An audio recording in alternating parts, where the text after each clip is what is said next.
अस्सलामुअलैकुम guys, welcome to my YouTube channel. आज हम जिस टॉपिक पे बात करने लगे हैं that is a most hot topic, gestational diabetes यानी प्रेगनेंसी में शुगर होना। प्रेगनेंसी में शुगर क्यों होती है, कब होती है और इस शुगर होने की वजह से नुकसान हो सकते हैं मदर को और बेबी को, और हमें कैसे पता है कि हमें शुगर हो रही है, इस बारे में आज बहुत ही ईजी लैंग्वेज में बात करेंगे। सबसे पहले ये कि जेस्टेशनल डायबिटीज़ होता क्या है। जेस्टेशनल डायबिटीज़ का मतलब कि अगर एक फीमेल जो प्रेग्नेंट है, उसको हमल है और उससे पहले उसको शुगर नहीं थी और प्रेगनेंसी के दौरान उसको शुगर वाली अलामत आ रही हैं और या फिर रैंडमली चेक कर रही है तो उसकी BSR यानी ब्लड शुगर लेवल्स जो है वो रेज्ड आ रहे हैं, तो उसको प्रेगनेंसी के दौरान डायबिटीज़ हो जाती है। दैट इज़ कॉल्ड जेस्टेशनल, मतलब प्रेगनेंसी, डायबिटीज़ मतलब शुगर, इसलिए इसको हम जेस्टेशनल डायबिटीज़ कहते हैं। जेस्टेशनल डायबिटीज़ के साइन एंड सिम्टम्स क्या हैं? जेस्टेशनल डायबिटीज़ के sign and symptoms are very common, जिस तरह भूख लगना, ज़्यादा प्यास लगना या बार बार यूरिन आना भी द सिम्टम्स। लेकिन ये सिम्टम्स तो प्रेगनेंसी में भी आ सकते हैं, तो हमें कैसे पता लगेगा प्रेगनेंसी रिलेटेड सिम्टम्स हैं या आपकी प्रेगनेंसी में शुगर होने के सिम्टम्स हैं?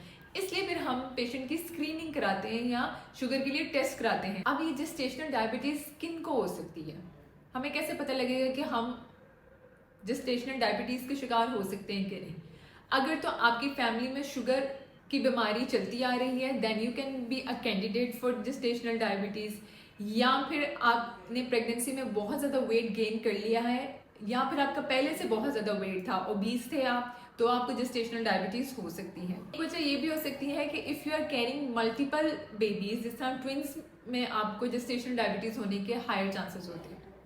जेस्टेशनल डायबिटीज़ के लिए जो हम स्क्रीनिंग टेस्ट करवाते हैं वो आपके 24वें हफ्ते से लेकर 28वें हफ्ते के बीच में कभी भी आप OGTT, जिसे हम ऑरल ग्लूकोज टॉलरेंस टेस्ट कहते हैं, वो करवा सकते हैं। उसके अंदर ही आपको इंडिकेट हो जाएगा कि whether you are having gestational diabetes or not. Gestational diabetes में ज़रूरी नहीं है कि आपको इंसुलिन पर फ़ौरन डाल दिया जाए। अक्सर तो हम जो बिल्कुल माइल्ड से मॉडरेट जेस्टेशनल डायबिटीज़ होती हैं उनमें तो हम कहते हैं कि आप थोड़ी सी एक्सरसाइज, वॉक या डाइट से अपनी शुगर कंट्रोल करने की कोशिश करें। लेकिन अगर उससे नहीं होती है और बड़े हाई लेवल्स आपके शुगर के जा रहे होते हैं then of course you need medicine.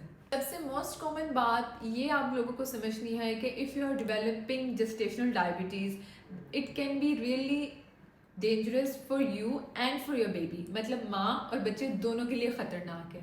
इसलिए जब भी आप एक नॉर्मल रूटीन चेकअप के लिए जाते होंगे अपने फर्स्ट ट्राइमेस्टर में भी, तो आपका एक BSR के नाम से टेस्ट होता होगा, जो ब्लड शुगर लेवल टेस्ट कहते हैं, जो वो प्रिक टेस्ट होता है, उस पर करते हैं देखने के लिए कि आपके ब्लड शुगर लेवल्स कैसे हैं।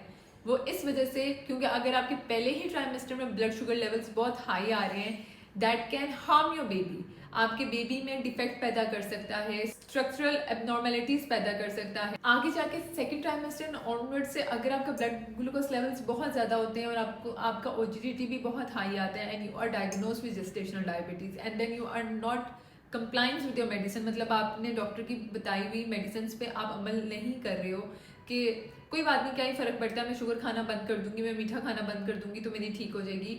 ऐसा नहीं होता, क्योंकि ये बच्चे के लिए बहुत ख़तरनाक है। बच्चा अपने दिनों के हिसाब से बहुत बड़ा भी पैदा हो सकता है, यानी उसका सर का साइज़ अपने दिनों के हिसाब से बहुत बड़ा हो सकता है, या फिर बच्चा बहुत छोटा हो सकता है जिसको IUGR कहते हैं, मतलब उसकी ग्रोथ ही अंदर रुक जाती है। एक बहुत कॉमन चीज़ जो जेस्टेशनल डायबिटीज़ की वजह से होती है मदर्स में, वो ये होता है कि उनमें बेबी की थैली का पानी, एमनियोटिक फ्लूइड बहुत ज़्यादा हो जाता है, जिसको हम पॉलीहाइड्रोमिनोस भी कहते हैं, या बिल्कुल ख़त्म या कम हो जाता है जिसको ओलिगोहाइड्रोमिनोस भी कहते हैं। अब अगर तो आपके अंदर बेबी का पानी बहुत ज़्यादा होगा तो भी नुकसान आता है, नहीं है तो भी नुकसान आता है। तो प्लीज़ जब भी आप प्रेग्नेंट हो इट्स वेरी नेसेसरी कि आप अपने ब्लड शुगर लेवल्स को मॉनिटर करती रहें, और अगर आपके ब्लड शुगर लेवल्स कंटिन्यूसली ज़्यादा आते जा रहे हैं तो आप अपना लाजमी OGTT करवाएं, और अगर OGTT में आपको जेस्टेशनल डायबिटीज़ जो है वो डायग्नोज हो जाती है, पता लग जाता है कि जेस्टेशनल डायबिटीज़ है, तो काइंडली उसको फर्दर मैनेज करें अपने डॉक्टर्स कहने पे। आई होप ये वीडियो आपकी कुछ काम आई होगी या आपकी नॉलेज में कुछ इजाफा हुआ होगा।